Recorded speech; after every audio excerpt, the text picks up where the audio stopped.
Шерхан Мұртаза, Дуананың жирен қасқасы. Қасиетті қарт, Қаратаудың қойнында Қарағай деген байдың 99 жирен қасқа тұлпары болыпты. Қанша дәулет бітсе де, бай қуанар егізге дегендей, бай екем сол сәйгүлік жирен қасқалар 100-ге жетсе екен деп армандапты.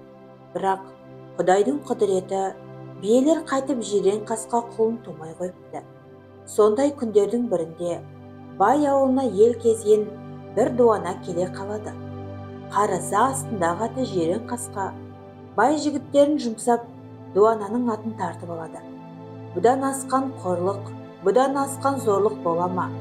Сөйтсе, дуана жай дуана емес, қызыр шалған әулие кісі екен.